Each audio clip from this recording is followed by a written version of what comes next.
Hi friends, ನಮಸ್ತೆ ಎಲ್ರಿಗೂ. ಎಲ್ಲರೂ ಹೇಗಿದ್ದೀರಾ? ಚೆನ್ನಾಗಿದ್ದೀರಾ ಅಂದ್ಕೊಂಡಿನಿ. ನಾನು ಚೆನ್ನಾಗಿದ್ದೀನಿ. ಇವತ್ತು ಆಲೂಗಡ್ಡೆ ಚಿಪ್ಸ್ ಮಾಡೋದು ತೋರಿಸ್ತೀನಿ ನೋಡಿ. ಆಲೂಗಡ್ಡೆ ಅರ್ಧ ಕೆ ಜಿ ತೊಗೊಂಡಿದ್ದೀನಿ. ಈಗ ಇದನ್ನು ಸಿಪ್ಪಿ ತೆಗಿಬೇಕು. ಇದೆಲ್ಲ ಸಿಪ್ಪಿ ತೆಗೆದು ಇಲ್ಲಿ ನೀರು ಕಾಸಕ್ಕೆ ಇಟ್ಕೊಂಡಿನಿ. ಪೀಸ್ ಮಾಡಿ ನೀರು ಕುದಿಲಿಕ್ಕೆ ಇಟ್ಬಿಟ್ಟು ಹಾಕ್ತೀನಿ. ಫಸ್ಟು ಸಿಪ್ಪಿ ತಗೊತೀನಿ. ನೋಡಿ ಈ ಥರ ಸಿಪ್ಪೆ ಹೆರ್ಕೊಂಡಿದ್ದೀನಿ ಎಲ್ಲ ಆಲೂಗಡ್ಡೆನ. ನೋಡಿ ಈ ಥರ ಇವಾಗ ಇದನ್ನು ತೆಗಿತೀನಿ. ಈ ಥರ ಇದರೊಳಗೆ ಚಿಪ್ಸ್ ಮಾಡ್ಕೊತೀನಿ.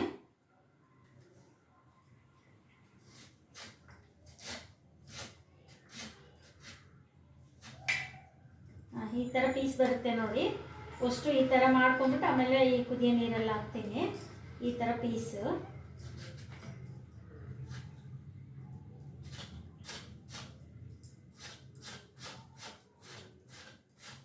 ದೊಡ್ಡ ಆಲೂಗಡ್ಡೆ ತೊಗೋಬೇಕಾಯ್ತು, ಚಿಕ್ಕ ತೊಗೊಂಡ್ಬಿಟ್ಟಿದ್ದೀನಿ.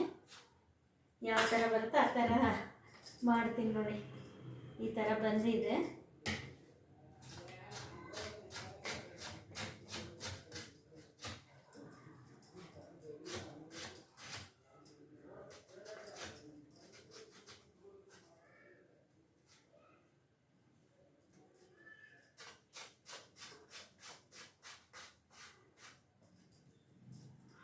ನೋಡಿ ಚೆನ್ನಾಗಿ ಬಂದಿದೆ ತೆಳ್ಳಗೆ. ಲಾಸ್ಟಿನವು ಮತ್ತು ಈ ಥರ ಉದ್ದ ಪೀಸ್ ಬರ್ತವೆ. ಈ ಥರ ಎಲ್ಲ ಮಾಡ್ಕೋಬೇಕು. ಇದಕ್ಕೊಂದು ಸ್ವಲ್ಪ ಉಪ್ಪು ಹಾಕ್ತೀನಿ.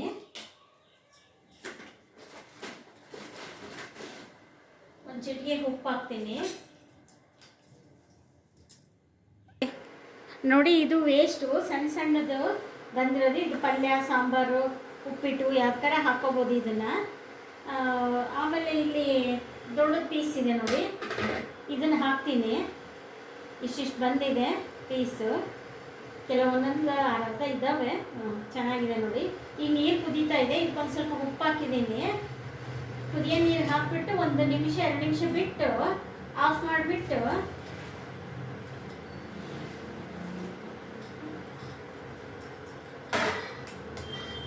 ಇಷ್ಟೇ ಈ ಥರ ಅಂದ್ಬಿಟ್ಟು ಎಲ್ಲ ಮುಳುಗಂಗೆ ಈ ಥರ ಎಲ್ಲ ಅಂದ್ಬಿಟ್ಟು 1 ನಿಮಿಷ ಕುದಿಸಿ ಆಫ್ ಮಾಡಿಬಿಟ್ರೆ. ಉಪ್ಪು ಹಾಕಿದ್ದೀನಿ ಸ್ವಲ್ಪ ಬೇಯಲಿಕ್ಕೆ. ಇದು ಪೀಸೆಲ್ಲ ನೆಕ್ಸ್ಟ್ ಎದಕ್ಕಾರೆ ಯೂಸ್ ಮಾಡ್ಕೋಬೋದು ನೋಡಿ. ಕುದೀತಾ ಇದೆ ಇವಾಗ. 1 ನಿಮಿಷ ಕುದ್ದಿದೆ. ಮುಚ್ಚಿಬಿಟ್ಟು ಸ್ಟವ್ ಆಫ್ ಮಾಡ್ತೀನಿ. 1 ನಿಮಿಷ ಕುದ್ದಿದೆ, ಸ್ಟವ್ ಆಫ್ ಮಾಡ್ತೀನಿ. ಮತ್ತೆ 1 ನಿಮಿಷ ಬಿಟ್ಟು ಆಮೇಲೆ ಬಸಿ ಹಾಕ್ತೀನಿ. ಈಗ ಸ್ಟವ್ ಆಫ್ ಮಾಡಿದ್ದೀನಿ ನೋಡಿ. ಇದು ಈ ಥರ ಜಾಲರಿಯಲ್ಲಿ ಬಸೆ ಹಾಕ್ತೀನಿ. ಇದು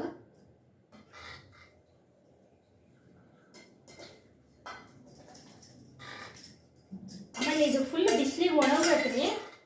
ಒಣಗಿದ್ಮೇಲೆ ಆಮೇಲೆ ಕರೆದು ಒಂದ್ಸಲ ತೋರಿಸ್ತೀನಿ. ಒಣಗಿದ್ಮೇಲೆ ಇದು ಫುಲ್ಲು ಬಿಸಿಲಿಗೆ ಒಣಗಬೇಕು ನೋಡಿ. ಈ ಥರ ಸ್ವಲ್ಪ ನೀರೆಲ್ಲ ಇಳ್ಕೊಂಡ್ಮೇಲೆ ಕೆಳಗೆ ನೀರಿದೆ, ಮತ್ತೆ ಪುನಃ ಇದೇ ಪಾತ್ರೆಗೆ ಇಡ್ತೀನಿ. ನೀರೆಲ್ಲ ಇಳ್ಕೊಂಡ್ಲಿ.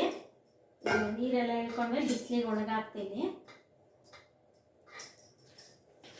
ಬಿಸಿಲಿಗೆ ಒಣಗಿದ್ಮೇಲೆ ನೆಕ್ಸ್ಟ್ ಕರೆದು ತೋರಿಸ್ತೀನಿ.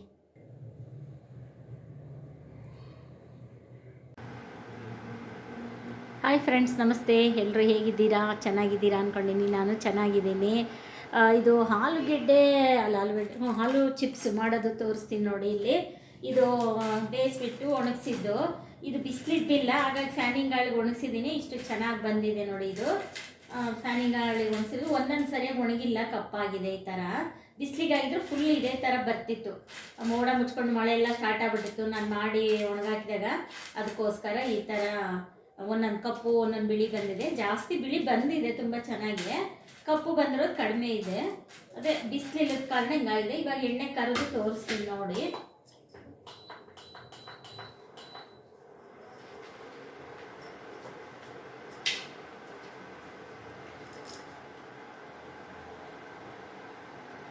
ನೋಡಿ ಎಣ್ಣೆ ಕಾದಿದೆ. ಇವಾಗ ಸ್ವಲ್ಪ ಹಾಕ್ತೀನಿ ನೋಡಿ. ಬೇಕ್ರಿಯಲ್ಲಿ ಮಾಡೋ ಟೈಪೇ ಬಂದಿದೆ.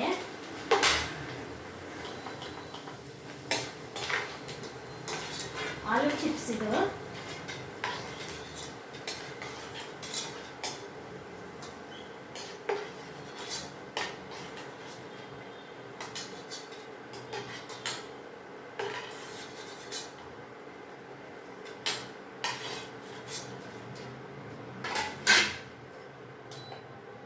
ಒತ್ತಿ ಬಿಡುತ್ತಲ್ಲ, ಅದಕ್ಕೆ ಸ್ವಲ್ಪ ಜಾಸ್ತಿ ಮಾಡೋದು ಕಡಿಮೆ ಮಾಡೋದು ಮಾಡ್ಕೋಬೇಕು. ನೋಡಿ ಈ ಥರ ಅಷ್ಟು ಕರೆದಿದ್ದೀನಿ. ಇದು ಒಂದು ಅರ್ಧ kg ಹಾಲು ಚಿಪ್ಸ್. ಇದು ಸಪ್ಪೆಗಾರು ತಿನ್ಬೋದು, ಬೇಕಂದರೆ ಸ್ವಲ್ಪ ಮೇಲೆ ಉಪ್ಪು ಕುದಿಸ್ಕೋಬೋದು, ಚೆನ್ನಾಗಿರುತ್ತೆ ಟೇಸ್ಟು. ಒಂದು ಚಿಟಿಕೆ ಹಿಂಗೆಲ್ಲ ಉಪ್ಪು ಖಾರ ಕುದಿಸ್ಕೊಂಬಿಟ್ರೆ ಬಿಸಿ ಇದ್ದಂಟ್ಲೆಯ ಚೆನ್ನಾಗಿರುತ್ತೆ.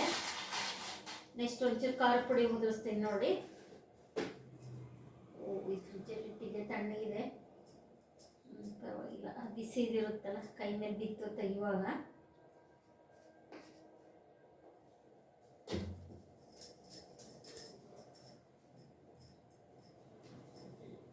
ಈ ಚಳಿಗಾಲಕ್ಕೆ ಚೆನ್ನಾಗಿರುತ್ತೆ.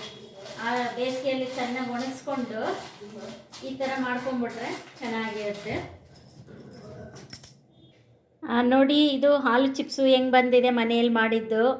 ಈ ಥರ ಕಪ್ಪಾಗಿದ್ದಿತ್ತಲ್ಲ, ಅದು ಸಕ್ಕಿ ಚೆನ್ನಾಗಿ ಬಂದಿದೆ ನೋಡಿ. ಎಲ್ಲ ಒಂದೇ ಕಲರ್ ಇದೆ, ಎಲ್ಲದು ಒಂದೇ ಥರ ಬಂದಿದೆ ಕಲ್ಲರು. ಅದು ಸ್ವಲ್ಪ ಅದು ಬಿಸಿಲಿದ್ದಿಲ್ಲಲ್ಲ, ಅದರಿಂದ ಆ ಥರ ಕೆಲವೊಂದು ಬಿಸಿಲಿಗೆ ಬೀಳ್ದಕ್ಕೆ ಆ ಥರ ಕಪ್ಪಾಗಿತ್ತು. ಕರ್ದ್ಮೇಲೆಲ್ಲ ಒಂದೇ ಟೈಪ್ ಬಂದಿದೆ ನೋಡಿ, ತುಂಬ ಚೆನ್ನಾಗಿದೆ. ಒಂಚೂರು ಉಪ್ಪು ಖಾರ ಉದುರಿಸ್ಕೊಂಡು ಮನೆಯಲ್ಲೇ ಮಾಡ್ಕೋಬೋದು. ಬೇಕ್ರಿಯಲ್ಲಿ ಎಂತೆಂಥ ಎಣ್ಣೆ ಕರೆದಿರ್ತಾರೋ ಏನೋ, ಆದಷ್ಟು ಎಲ್ಲ ಮನೆ ಮಾಡ್ಕೊಳೋದು ಒಳ್ಳೆಯದು ಅನ್ನಿಸ್ತಪ್ಪ. ಅದಕ್ಕೆ ಇದು ಒಂದು ವೀಡಿಯೋ ಮಾಡಿ ತೋರಿಸೋಣ ಅಂತ ಹಾಕಿದ್ದೀನಿ. ಎಲ್ಲರೂ ಲೈಕ್ ಮಾಡಿ, ಶೇರ್ ಮಾಡಿ, ಸಬ್ಸ್ಕ್ರೈಬ್ ಮಾಡಿ. ಫಸ್ಟ್ ಒಂದು ಸಲ ಒಂದು ಅರ್ಧ kg ಮನೇಲಿ ಮಾಡಿ ನೋಡಿ. ನಿಮ್ಗೆ ಇಷ್ಟ ಆದರೆ ಕಮೆಂಟ್ ಬಾಕ್ಸಲ್ಲಿ ಹಾಕಿ ನನ್ನ ಚಾನಲ್ಗೆ. Thank you.